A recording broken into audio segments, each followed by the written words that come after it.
டிஎன்பிஎஸ்சியில் எதிர்பார்க்கப்படும் முக்கியமான கேள்வி.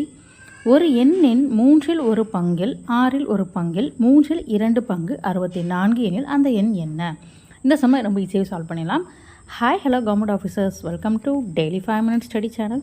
இது போன்ற மேக்ஸ் ஷார்ட்கட்ஸ்க்கு நம்மளோட சேனல் சப்ஸ்கிரைப் பண்ணிடுங்க. ஓகே, இப்போ ஒரு எண்ணுன்னு கொடுத்துருக்காங்க. அந்த எண் நம்மளுக்கு என்னன்னு தெரில. ஸோ அதை வந்து நம்ம எக்ஸ்ன்னு எடுத்துக்கிறோம்.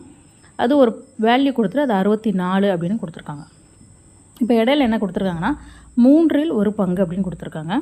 ஸோ 3/1 அகெயின் 6/1 கொடுத்துருக்காங்க.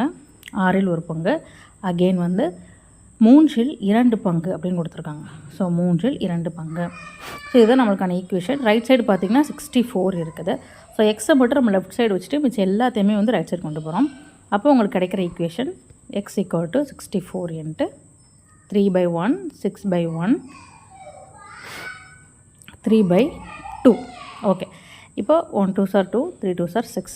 So 3 3s are 9 9 3s are 27.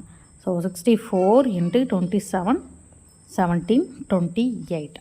So நமக்கு என்ன கொடுத்துருக்காங்களோ அதை வந்து நம்ம எக்ஸ் அப்படிங்கிற ஒரு வேல்யூவோட மல்டிப்ளிகேஷன் போட்டு என்ன நம்பர் நமக்கு செகண்ட் கொடுத்துருக்காங்களோ அந்த நம்பரை வந்து ரைட் சைடு நீங்கள் எழுதி ஈஸியாக வந்து ஈக்குவேஷன் சால்வ் பண்ணிடலாம். கொஷின் வந்து உங்களுக்கு ரொம்ப ட்ரிக்கியாக தெரியும், பட் ரொம்ப ரொம்ப ஈஸியான மெத்தட். அது மாதிரி நீங்கள் மல்டிப்ளிகேஷனில் தான் போடணும், ஆட் பண்ணக்கூடாது. ஓகேங்களா? ஸோ எக்ஸ் அப்படின்னா அது கூட மல்டிப்ளிகேஷன் தான் அடுத்தடுத்த பங்கில் வர கேள்விகளை போடணும்.